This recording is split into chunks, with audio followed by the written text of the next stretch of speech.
You know, I had to fly to London, England to unleash the best joke I've ever made in my entire life off the cuff. And fortunately, I remembered the joke so I can share it with you here on the Pete the Planner Show. Hello, everybody. Hello, Dame. Hello, Kristen. I was in London over the last couple of weeks, and now I am back, and I am a world traveler. I am more obnoxious than you. Do you remember that time I was in London? It was 2 weeks ago. And I'm going to tell you all sorts of fun stories from my journeys across the pond. So, hello, Dame. Hello, Pete. Kristen, hola. Hello. Ward is Kristen was nearly removed from a flight from Charlotte to Austin, Texas for abusing flight attendants. Is this true, Kristen? That's almost how it happened. Yeah. Actually, someone on her flight was removed from Charlotte to Austin, Texas for being verbally abusive of those attending the flight. Dave, did you have any travel-related stories over the last couple of weeks that you wanted to get out there? No, but I'm just thinking about how amazing it would be if those people listened to the podcast. All right. That would be amazing. All right. So I've got three elements of my trip. I would love four that I would like to share with you throughout the show today. Here are the topics. I'm actually going to write them down because I'll forget them because you have all met me. Okay. One is soccer related. Mhm. Okay. One is directions. Mhm. Another one are soccer fans related. And the other one is the greatest joke I've ever told off the cuff in the moment. I am so nervous for that. I'm I gotta tell you. Exactly. I am so nervous because, like, There's pressure on us now to react like it's the best Right. joke you've ever told. we're Okay, to well, not here- react at all because that would be pretty funny. Okay, I'm just gonna say I think you'll think it's funny. And it was delivered to another American, so it's not the awkwardness of me being funny to like a server at a pub and then staring me down. Do you think both of us will find it funny or just me? I think you'll both like it. Okay. Okay. Okay, let's do a little game here. I'm not going to tell the joke yet, but I want to do this on a scale of 1 to 10, 1 being not at all funny and 10 being, you're right, that is pretty darn funny. Kristen, pre-hearing the joke, where do you think you will land? Where do you think you will land? I think I'm going to land right in the middle 5. because you hyped it up. Oh, no, this is okay. Dame, where will you land? I trust your sense of humor and your Okay. delivery is impeccable. I will go with an 8. Okay, I appreciate that. Yeah. Let me tell you about the lack of gratuity in England. You go to a restaurant, everything is contactless pay. I didn't pull out a piece of plastic once there. I Apple paid my entire 10-day journey, Nice. and there's no gratuity. Now, what happens at a meal is the meal's going well. Everything's fast. Food comes out fast. You don't get a lot of refills necessarily. And then when the meal ends, everything bogs down. Because if you think about incentives for a second, what does the server care if they turn over the table? Like, it is less work to not turn over the table. Because if they have a new group of people, they're getting paid the same either way. So I love the lack of gratuity, but then I started to see the flaws in it. Interesting. Yeah, the contactless pay, though, life-changing. Now, do you think that's a hindrance for some people, and they might spend more since they just wave a hand and I did. Oh, I certainly did. Yeah. See, so if big plus for convenience, big potential minus for staying within budget. Yeah. So we went over there as part of a soccer training trip. Yeah. Not only have I written columns about the disasters of youth travel sports, I just went to London for 10 days to a soccer training trip for my 11-year-old son and 14-year-old daughter. But it's not, I mean, it is, but it isn't. So it's our soccer club, right? Like our group in Carmel, Indiana. So what you've got is 100 travelers from Carmel, Indiana, traveling to London to train soccer for their children. The jokes write themselves. A soccer club, you say? football club, actually, Carmel FC. Football. Whatever preconceived notions you have about type A Carmel parents traveling to London and how that would add complexities, you're underestimating it. I'm sure Mitzi had a wonderful time. It was something. I can't actually tell some of the stories on air, but I've set aside time after we go off the air today to tell you two some unbelievable things. Unbelievable, to the point of like, I shivered when I was experiencing one of them. I was not cold. I was physically cringing. Like my body shivered when I experienced something, and I will share it with you off the air. I can't wait. I cannot wait. I'm more excited about that than the joke, really. Okay, I'm telling you the joke now because the joke is so good. I hope All I right. get it. Okay, so we know a lot of the parents were on this trip because we've just played. Our kids have played soccer with their kids for years, right? Mm-hmm. So you know them, but you don't know them well enough to travel with them for 10 days, but you get to know them. So one of the guys on the trip, really nice guy, is a podiatrist. Okay, right? Okay. Podiatrist. For those that don't know, that is someone, a foot doctor, a foot specialist. So, one day we arise. I don't know what you do in London. Maybe you just wake up. And he comes down to breakfast or whatever, and he's got these unbelievable, like, walking shoes. And I'm thinking to myself, man, this guy would know, right? I mean, it's like, what does a barber's haircut look like? It should be good, right? Mm-hmm. What shoes does a podiatrist wear? And these things, they look like spaceships. Like they're different looking. They're amazing. But at the same time, they're kind of like, are they fashionable? Are they not fashionable? They might be, but it's right on the cusp, right? Mm-hmm. And I say to the guy's wife, I said, Tarek's shoes are really fashion forward. I don't get it. Dang it. Yeah, that was really good. Thank you. I was so pleased with myself. Wait a minute. I don't get it. Fascia, fascia, or like, I can't. Like they're parts of your body, like little tendons and whatnot. I don't know, capillaries. I don't know what they are. But like plantar fasciitis. Have you heard of plantar fasciitis? Right? Yes. Fascia, like the part of our, like my neck has fascia. I don't know. My hair used to have fascia. Anyway, I was like, man, those are really fascia forward, and I felt clever. The thin coating of connective tissue. Okay. Did you Google that? Yeah. Okay. This is a financial show. Okay. Let's start the show.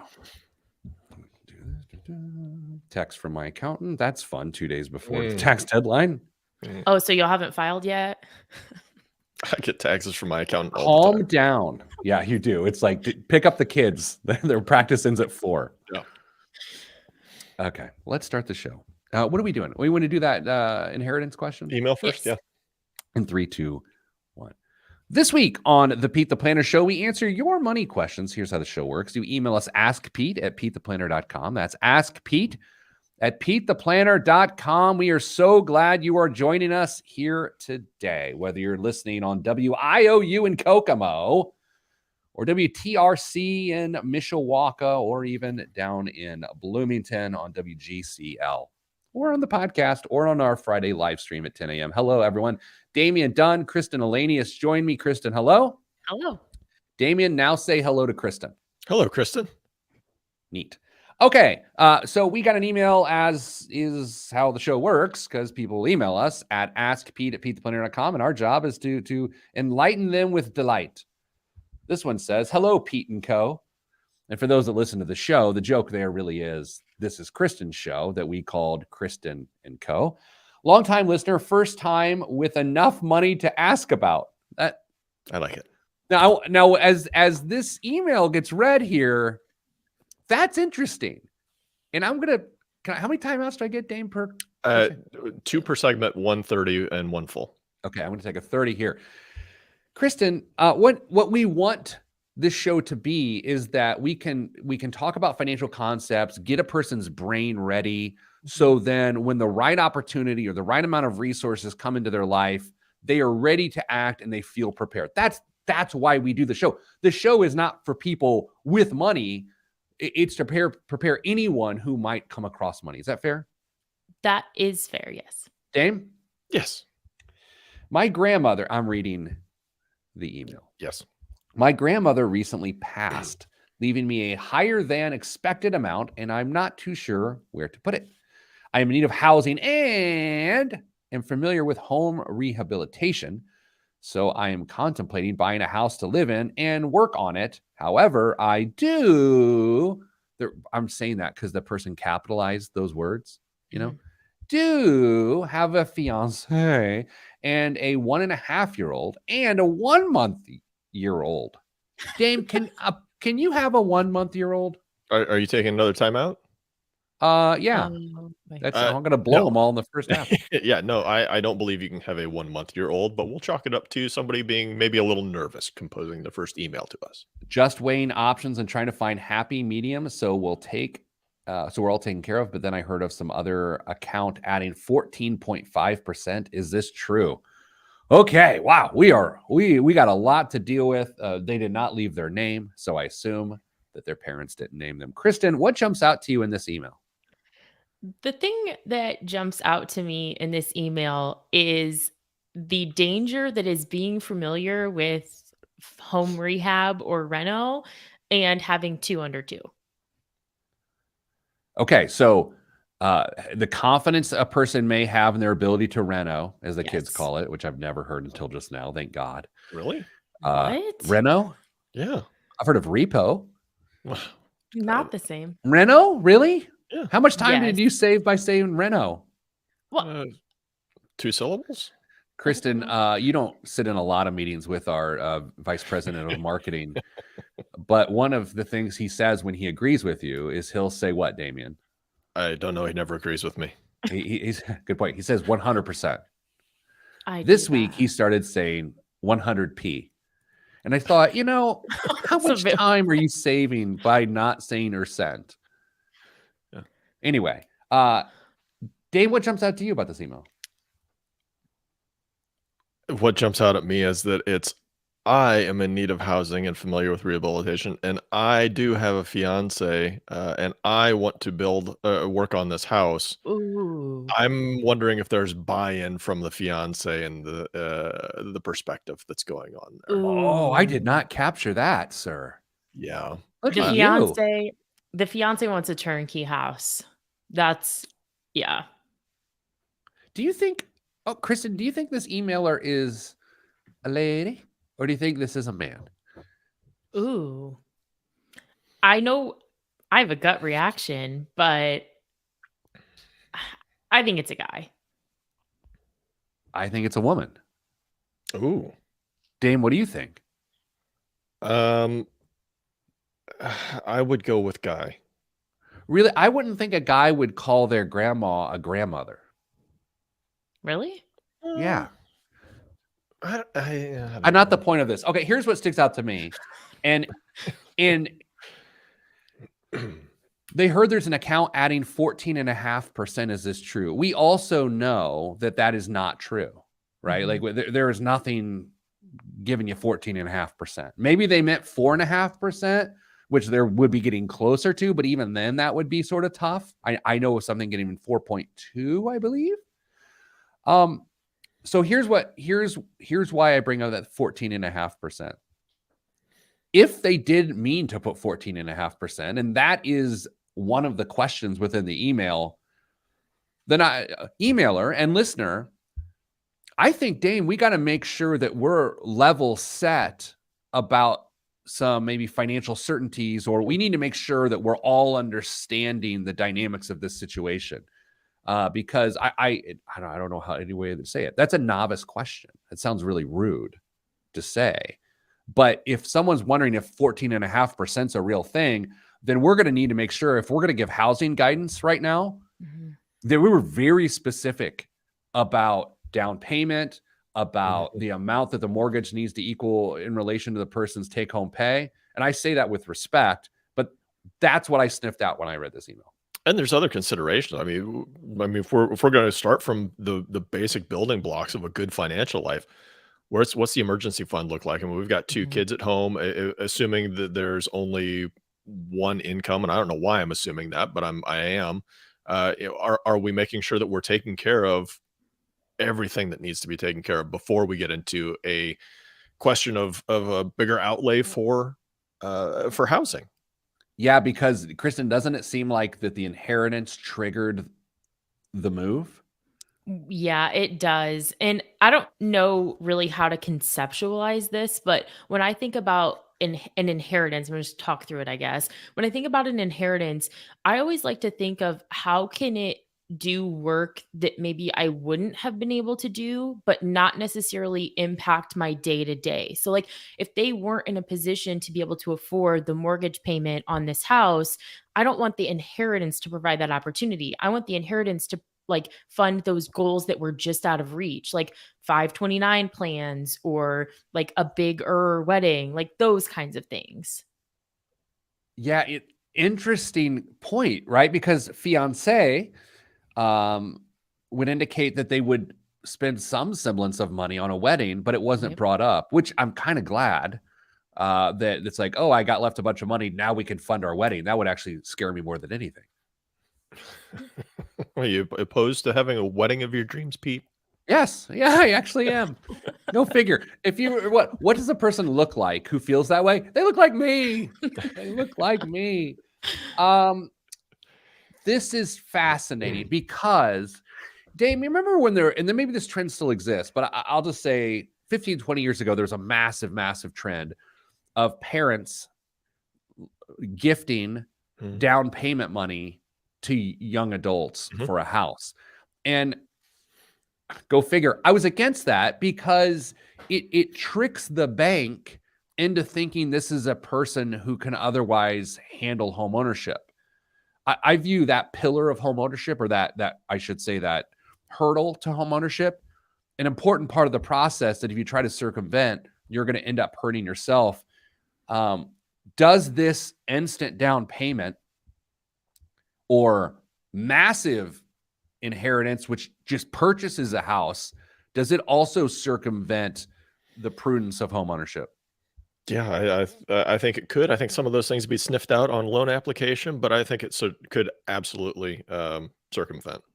Yeah, Kristen, I would love to know the credit score here, even though I hate credit scores. Ooh, I didn't think about that. All right, that's all we have time for this segment.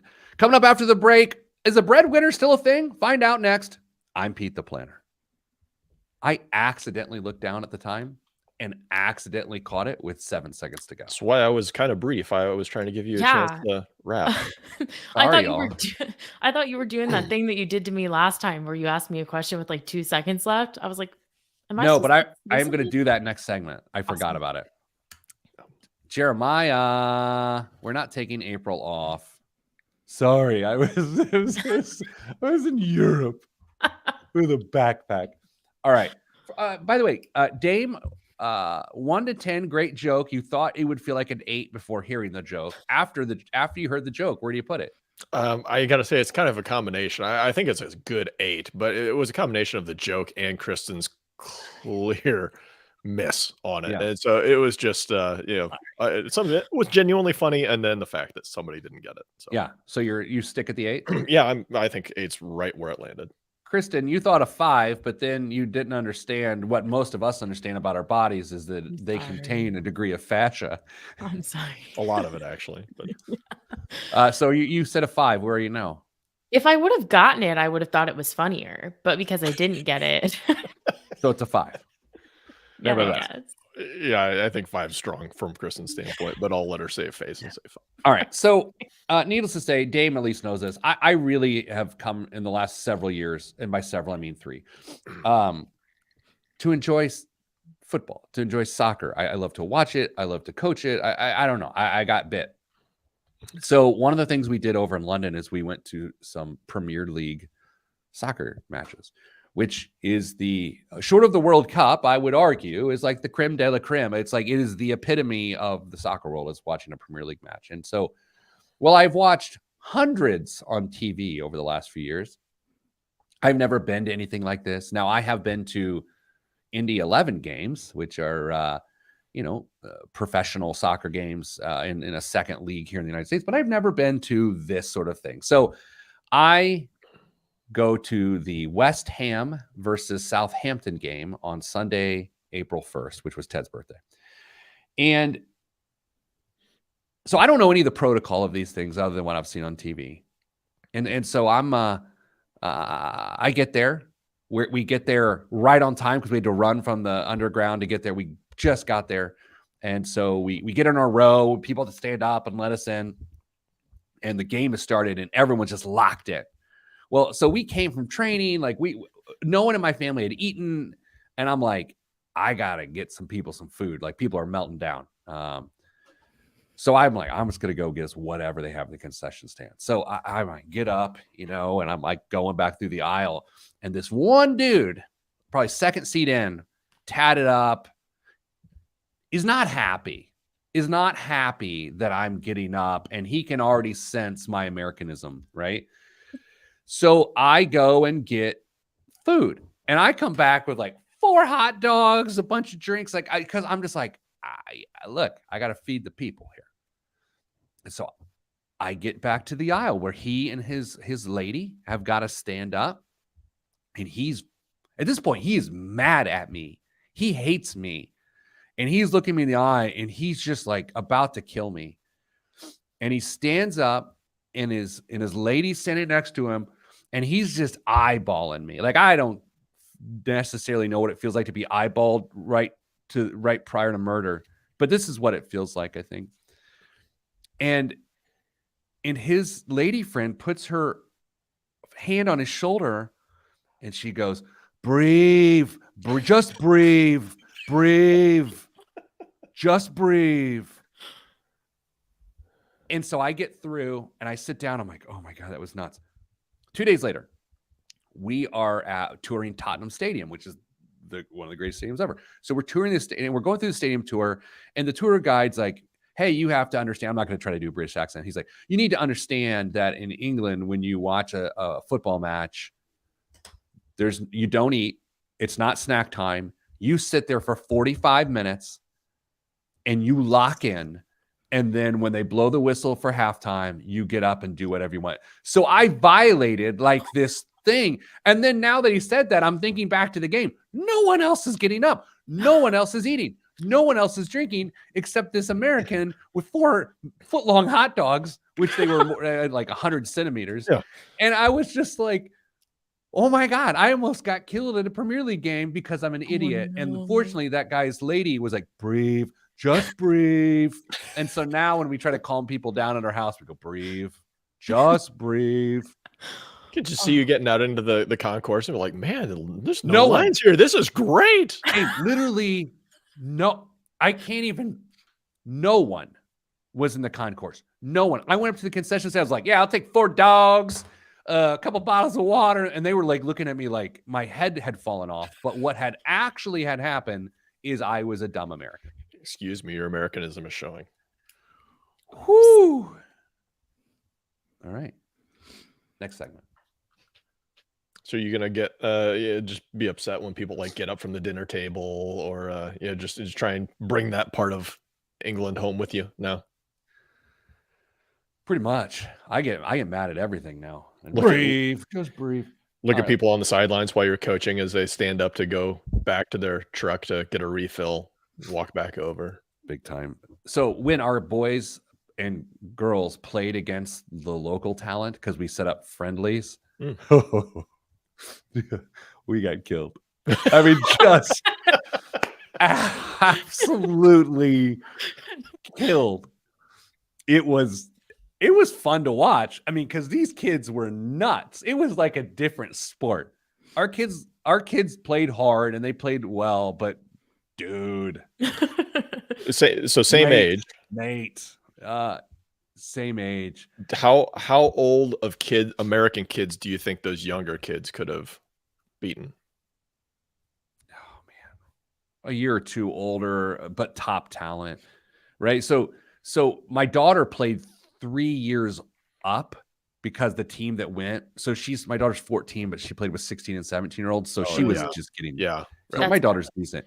But for some context here, so one of the Premier League clubs name is Bournemouth. Okay, it's a club called Bournemouth, and each club has an academy where they take 8 and 9 and 10-year-olds, and they sign them then, and then take them all the way through the system, and then they will sell them. Yes, you've got this right.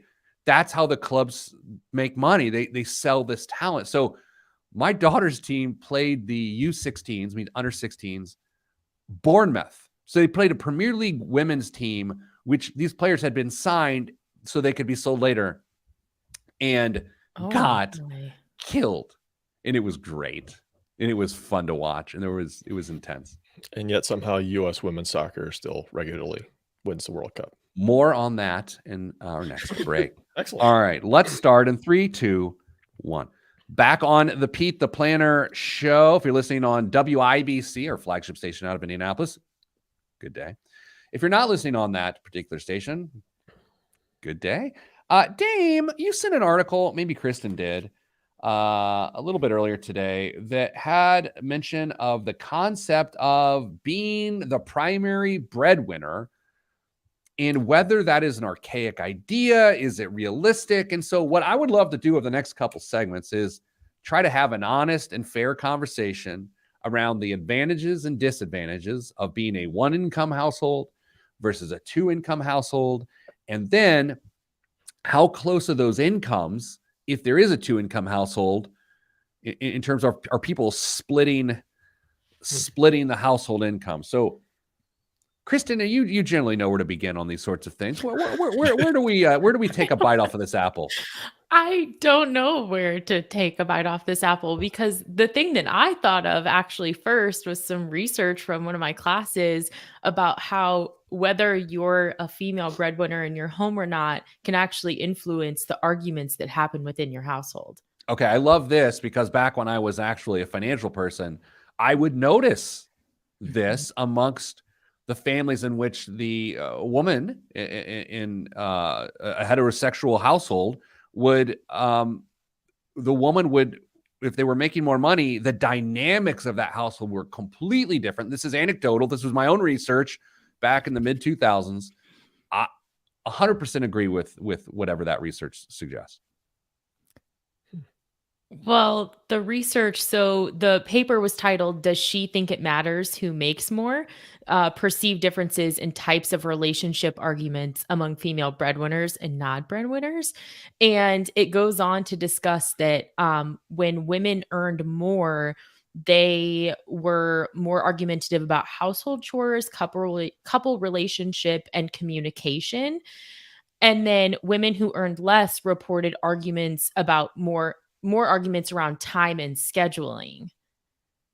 You know, did anyone else pick up on the loaded word of argumentative? If a woman brings up something that doesn't seem fair, is that an argument, or is it just pointing out truth? It's just truth, first of all. Right. That seems like a really loaded phrase. And later in their summary, that also does not sit right with me, it says women who earned more were more likely to be critical of, seemingly hostile toward, and less likely to look for a mutual resolution to arguments. And I just think that language is no good. Dame, do you know the name of the men that did this study? I was just wondering what academic journal published this, because I'd love to get a subscription. All right, so let's start with this concept of single income households versus double income households. You know, earlier in our Slack channel, we were just talking about what are some of the advantages and disadvantages, and Dame, to some degree, if your household total income is dependent on 2 incomes, there is a degree of risk of that. If one person loses their job, you lose half your income. That's not reason enough to to not have this structure. But that's an interesting point. Yeah, I think there's a risk that kind of goes unacknowledged in a lot of cases because you see these dollars rolling in and you're hopefully being able to achieve goals faster, more rapid pace than you might have otherwise. But if you're living like most normal folks do, you're probably stretching things out and maybe spending a little bit more, having some lifestyle inflation here and there. And if you lose one of those incomes or somebody has to take a reduction in work hours and drops their pay a little bit, things get tight really, really fast. And everybody's still working potentially, and you're not making the same money. And you're forced to deal with this potentially overinflated lifestyle that you've built on two incomes. And now you've only got one. Kristen, why is this inherently a complicated and dicey and risky conversation? Why? Because I think by nature, we're anxious and vulnerable when it comes to personal finances. And then when someone brings up these potential dynamics, that it makes you, I don't think that we naturally want to take a step back and think that, hey, maybe like right there, I was ready to like tell Damien he was wrong, right? Because I was feeling defensive. Please do. It makes for better radio. Well, I just think that's the nature of the topic is just because it's so emotionally charged, we don't always like look with that lens of, is Damien being empathetic? Is he trying to be unbiased? Like you take it a little more personally. So my theory on this, and this is, I haven't thought about this in a while, but here's my theory on this, is based on how you were raised and socialized, that no matter what situation you find yourself in, you're swimming upstream against how you were brought up. So in my household, my dad was far and away the primary breadwinner. At times my mom worked, at times she didn't. And so that's what I saw. And so whatever my reality is now, I have to rectify against that because that was normal to me. So that doesn't make me right or wrong. It doesn't mean one of the situation is right or wrong. It just means that after 18 years of watching that, that I have to come to terms with that. Dame, does that resonate? Yeah, my parents got divorced when I was in elementary school, and so I grew up seeing both of my parents work, but maintaining two separate households, and so it came across as not unusual at all to see both men and women going out and earning a living. And I remember clearly, I got married to Mrs. Advice, 20 years ago, almost now, and when she started her career at a big four accounting firm, and she was identified as somebody who could potentially be on a partner track. The partner that she was talking to, or I guess they weren't quite yet a partner, was shocked to learn that I supported her chasing her career and was going to, maybe make concessions in my career to help her get to that level if that's what she wanted to attain. So I know this is a tough conversation for some people to have, and some people have it on, moral grounds, or what they'll claim are moral grounds, or just family dynamic grounds. But this is something that everyday individuals have to find a way to deal with and come to terms with, because just because you see it one way doesn't mean the person that you cared very deeply about sees it the exact same way. Thoughts, Kristen? Well, can we go back to the risk of one versus two income Yes, households? please do. Because I don't see it that way. I see it as if you have a two income household and you lose one income, you've maintained some level of base. If I lose my job, I'm at zero. So I don't personally see it that way. I think the same risks still exist. I could be living an inflated lifestyle as a single income household. I could be eating up all of that margin as a single income household. But if I were financially dependent on a partner, then and they lost their income, we still have 40, the article said like 40 to 60%. There's still something there. That's a good point. I mean, it's just that is an interesting point, right? Because to the same point, if I lose my job, right, if the board of your money line removes me as CEO, which look, they talk about daily, my income has no household, my household knows income, right? Like, so it's the same level of risk, actually probably more risk than if our income was divided. Right. Especially because there's other people dependent on your income. Like, I mean, my dog's they would be upset, but they'll be fine. All right, so we're going to keep exploring this topic in the next segment. And one thing I want to explore, and it's something that I think about and related to my situation, is because I'm the only one that contribute to a retirement plan at work. If we had the exact same household income, but it was divided amongst my wife and I, like if she was generating income as well, we could put twice the amount into our retirement plan than we can now. And I think that's important. I think that's significant. We'll touch on that. We'll also touch on, is the concept of breadwinner so archaic that it's offensive, right? So we'll talk about that next. Right, Kristen? Right. Thank you. Right here on the Pete the Planner Show. I'm Pete the Planner.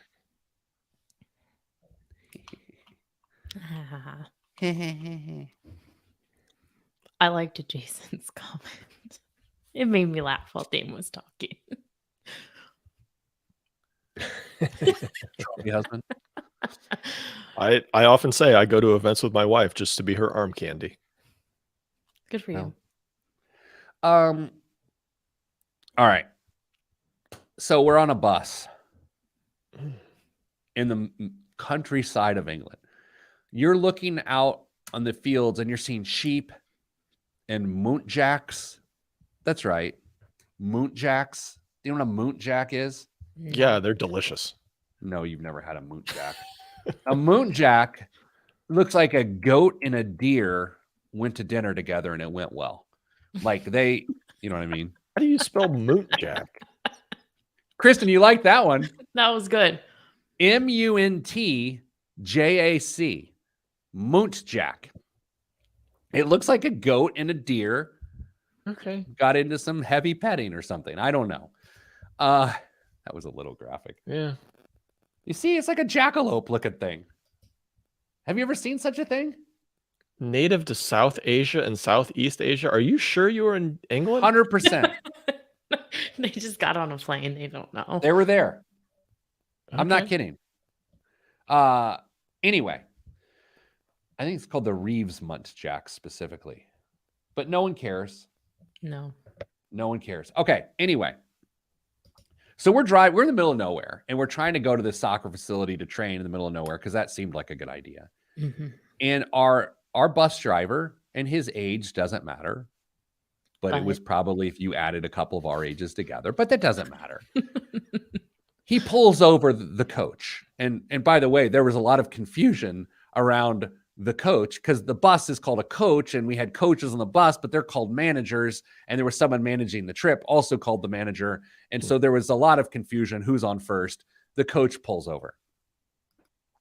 And the manager, not our coaches, but the manager of the trip says to the driver, "Oh, why are you pulling over?" Right? Because she was this lovely woman who was a former Bobby, right? That's right. Mm-hmm. She was a former police officer for 30 years. "Now, why are you pulling over?" And then he goes, "I'm trying to figure out where to go."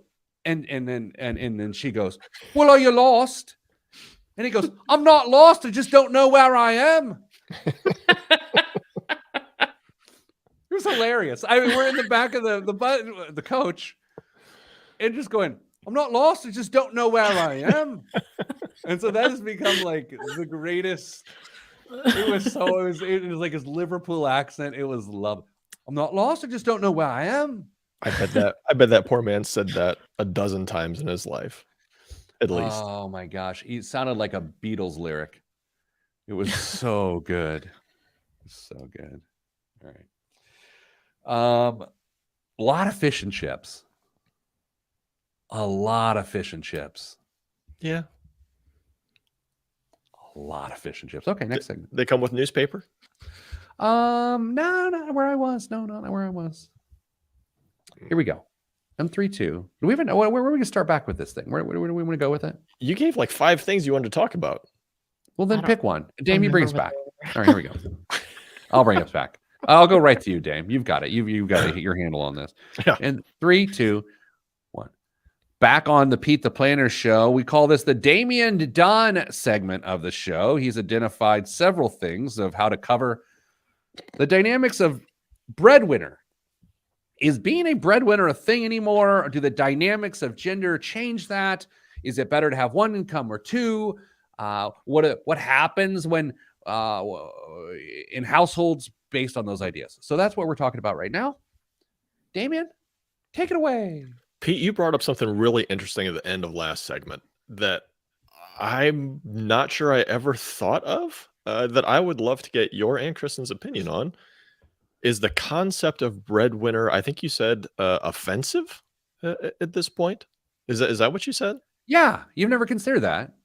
No, because I'm just gonna shut up. I'm gonna listen because I am not sure that I am tracking on this. All right. Well, maybe the best place to go is with Kristen here, and I then knew I it. will jump in. Kristen, I don't. So, Dame, let me ask the question. Then you tell me if it's a fair way to ask it, because I want to make sure we're Okay. capturing what you want. Okay. Kristen, I think my question, don't answer it, is can you conceive of the idea that the concept of breadwinner could be offensive? And then maybe the second part of the question is it offensive? Dame, is that what you're getting at? Yeah. Okay. Yeah. Okay. Let's go with that. Chris?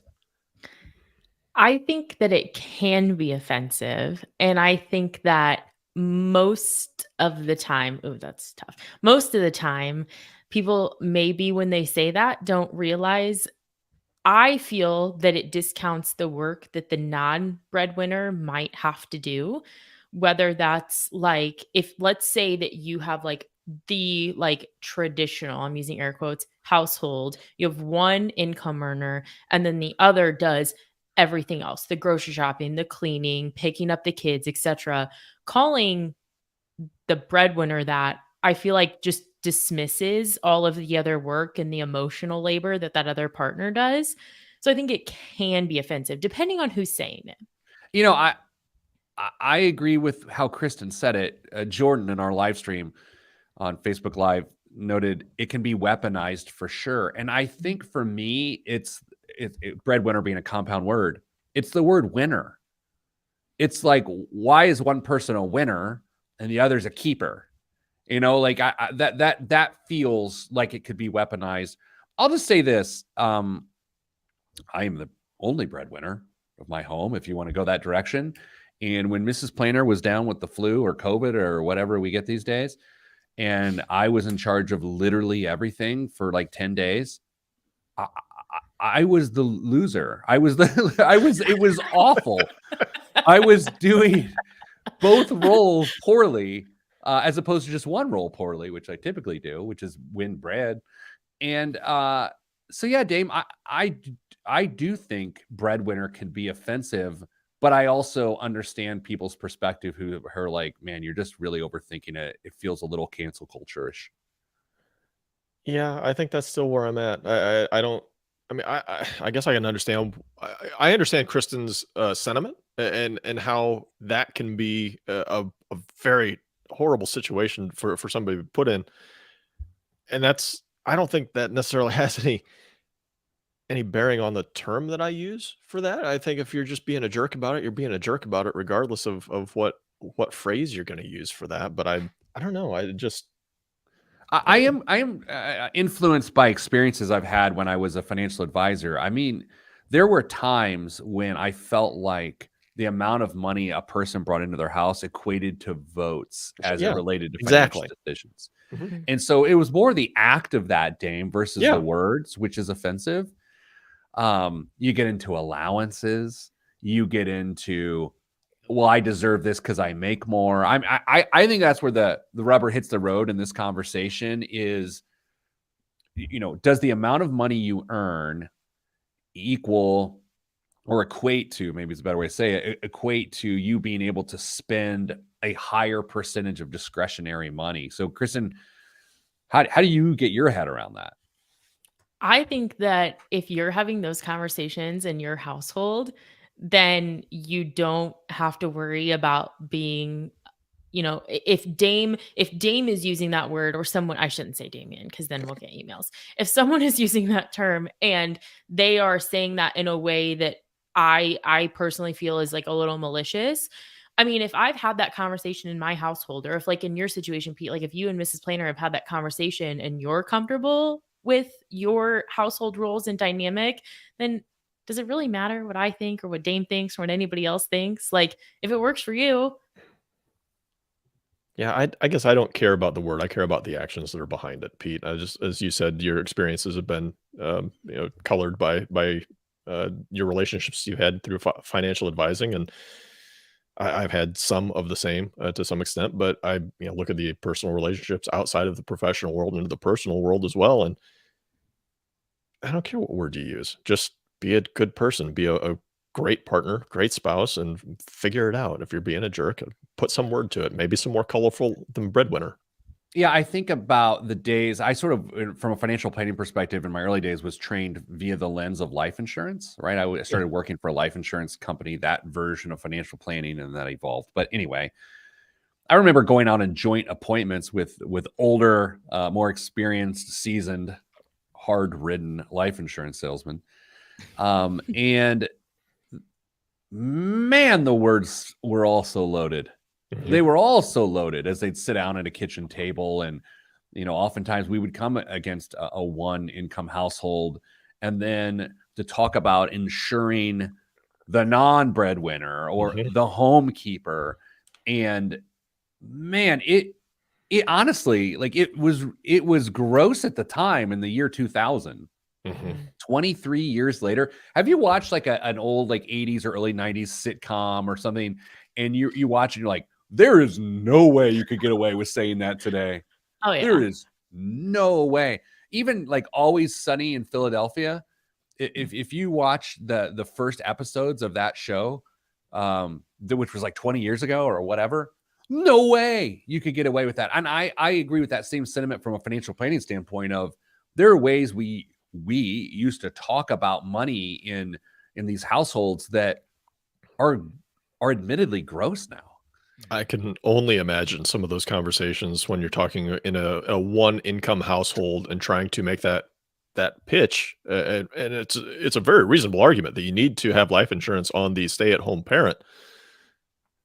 Some of the things that were probably said and the way they were phrased, and just really minimizing that individual and their efforts, putting value to them, but still saying, well, you got to have somebody to do this. While I'm not dismissive of hurt feelings here, but I don't want that to be the point. I think the biggest challenge here is if there's a relationship separation and it's a male centric financial plan, and then you've got in this conversation today, you've got the other partner just left on their own. I mean, that's how I think when you talk about women's financial planning and women's retirement planning, it all comes from this misogynistic's a little strong, but gender specific financial planning method. Kristen, is there any truth to that? Yeah, and I think that to summarize that is that I love zone defense, like in household tasks and responsibilities, but you can zone defense too hard. And I don't think that personal finance can be one of those areas that just one person has control over. Well, that's a whole other segment. That's super interesting. There was a study a couple years ago I read, I think it was in the Times, that just said that the percentage of household work that men think they do versus what their female partners think they do are so different.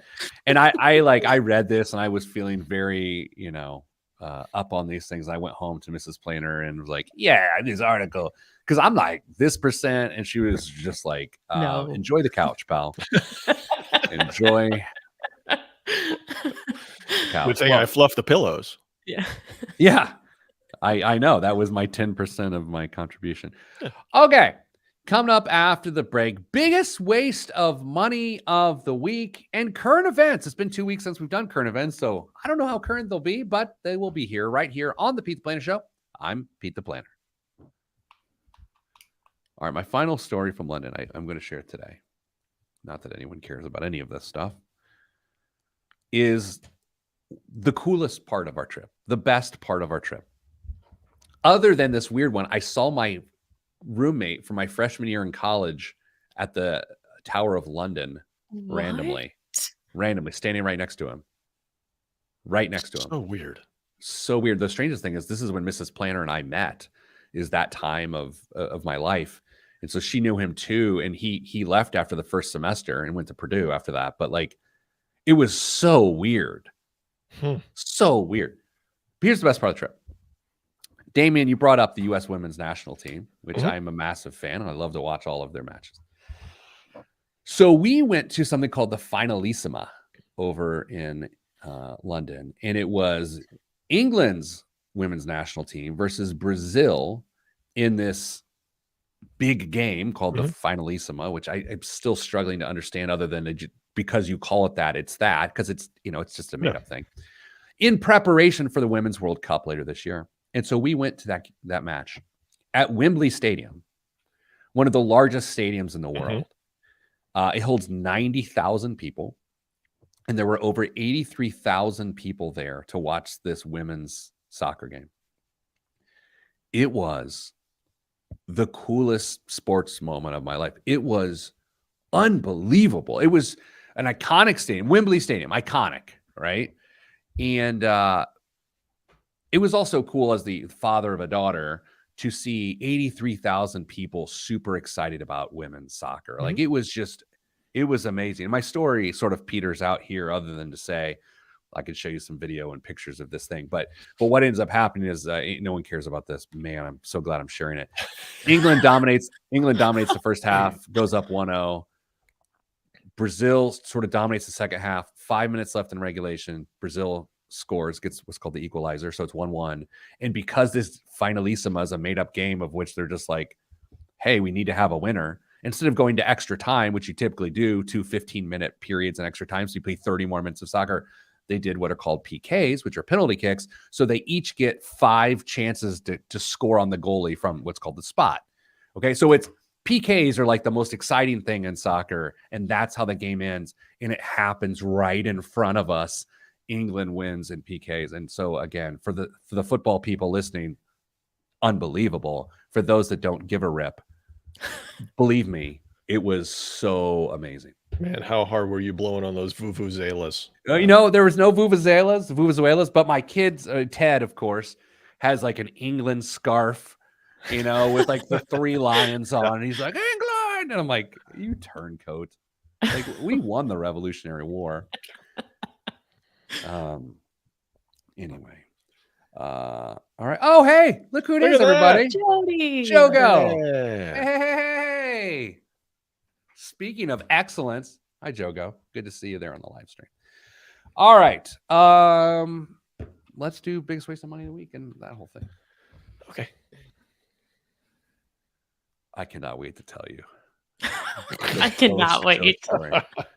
I could not possibly do it on here for 1,000 reasons, but you're gonna die. I can't wait. You might die. The show might be just me next week because it's unbelievable. Okay. Here we go. In 3, 2, 1. This week's biggest waste of money of the week right here on the Pete the Planner show is Patrick's BW1 body wash. Patrick's BW1 body wash. Dirt, sweat, and anything else that might find its way onto your skin. I'm going to use my timeout here in the fourth segment. Okay. Go on. What a weird piece of copy that is. A little bit. That was not a great lead. Dirt, sweat, and anything else that might find its way onto your skin. Yeah. Like, I feel like I should be grossed out, but it's so obscure. Well, like, what does that even mean? All right. Is no match this body wash using a formula packed with multivitamins and anti-inflammatories and antioxidants. BW1 body wash helps to stimulate collagen production and gently remove impurities from your skin to keep breakouts at bay and keeping natural moisture intact. As if that isn't enough. I'm not sure it is. It also has a masculine smell led by bergamot, cognac, and amber for a subtle, refreshing fragrance. Okay. Kristen, this is body wash. I don't know if you've ever been to a hotel that has a whole canister that's slapped to the wall that you just keep pumping away at all the body wash the body can desire, depending on whatever find its way onto your skin. But what do you believe that 200 milliliters, which isn't a lot. I don't know how big that is. What, you haven't been to London recently? 200 milliliters is going to be like 6.8 ounces. Okay. Okay. I think that's right. Let's see. Let's see if your boy's right. Culture. 6.76. Wow. Whoa. Look at that. That's pretty good. Okay. This is body wash. I mean, this is basically like Axe body wash. What do you think it costs? For It 6 costs Yeah, what do you think? it costs $47. Okay. Damon? I was going to say 42. You guys, this is the greatest moment in the show's history. It's $45. Yeah, but Price is Right rules. I lost. What? I mean, that's unbelievable, you two. Excellent. Thank you. It would be double that if it was a product for women because it said collagen in it. Have you guys ever smelled someone that their skin for some reason takes on the smell of soap better and it lingers? Yes. Like all I ever want to do is smell like the guy that really holds on to Irish Spring well. And I walk into a room and people's nose get flooded with Irish Spring. But I'm not like something about my skin can't hang on to the soap smell. But other people, they walk in and it's like, that's one soapy mamma jamma. How is that happen? Does it have to do with like the oils in your skin or something? I have no idea. I have no clue. I know exactly what you're talking about, though. Kristen, do you know what we're talking about? Or Damon and I, or are we like crazy? No, I know what you're talking about because one of the products I use is coconut and vanilla, and it smells so good, and you just like can't. It's gone. Like I don't smell it anymore. Like I'll put on a few sprays of cologne, and it still can barely make it past my shirt collar. Where other people, I'll see them give one spray, and they're putting it off all day. I don't get it. Is it the heat your body puts off? No, I'm very exothermic, so that's not it. Wow. You know who I bet smells like soap in a good way? Steven. Oh yeah, 100%. Yeah, he wears I'll buy capris. it. Dame, what's in the news this week? When was the last time you purchased something and you weren't asked for a tip? Oh, go ahead. Go ahead. Not Been to only, London recently. You not know, I only was a- just in London, and Are you finished? Yeah, he's Mhm. drinking. Not only are the requests to tip on purchased goods and services increasingly common, but the amount of the traditional tip has also been on the rise for decades. During the 50s, people commonly tipped 10% of the bill. By the 70s and 80s, that had jumped to 15%. In 2023, people typically tip anywhere from 15 to 25%. Consumers on average said they tipped more than 21%, according to creditcards.com survey in May of 2022. What we're seeing is a nationwide tipflation experience. At every opportunity, we're being presented with a tablet asking us how much we'd like to tip, said etiquette expert Thomas Farley. The coronavirus pandemic put more upward pressure on tipping. During the height of those days, consumers started tipping for those things they had never had before to service industry workers. In February of 2020, just before the pandemic began, in food and drink specifically, the share of remote transactions when tipping was offered was 43.4%, according to Square. In February of 2023, that share was 74.5%. Yeah. Meanwhile, if people were willing to give the person delivering food to their home a 30% tip for service, why not ask for if they'd like to tip when they come to pick it up? Restaurants started doing this more often, and that practice hasn't ebbed. Kristen, has asking for tips gone too far? Yes, it has. And You're that's I'm so a good bourgeoisie. I'm I am I'm a good tipper, but Oh. there are some things that I will not. I tip, but I'm sick of it. I'm sick of here's where like I have some hot takes. Buckle up, everybody. No, I carry out. I will absolutely tip on carry out, but it's gonna be like $5. Like if I order $100 worth of food, I'm not tipping $20. No one did anything. They packaged the food and hand it to you. If they're coming back and forth to my table, I'll give you 25% because you have to talk to me. I read an article the other day that like DoorDash drivers are so upset when they get shorted on they'll park outside restaurants that are like super expensive, that are like $200, $300 orders, and then get mad if they don't get like a $50 to $70 tip. And they'll be like, it's unfair. And it's like, there is nothing unfair about that. If I order a steak versus a side of coleslaw, you're not involved with that at all. And so I'm like, that drives me nuts is oh boy. Oh gosh, why am I doing this? But like the idea that it, yes, you should absolutely tip your DoorDash driver. Absolutely. But what I order has anything, like what is in the bag that theoretically is the same weight affects how much I pay you? Makes no sense. You're not even involved with the restaurant. It makes no sense. It's like FedEx charging more for more valuable things in a package versus less valuable things in a package, no matter how much it weighs. It makes no sense. Oh my gosh, I need a drink. Ooh, What else wow. is in the news, Dame? Why do I even care? I don't care, by the way. I got all heated. The idea came to Johnny Taylor Jr. early last year after one of his employees made a case that her technology position could be done anywhere. She wanted to leave Virginia, where she had held a job at the Society for Human Resource Management, a professional association based in Alexandria, and she wanted to work remotely in North Carolina.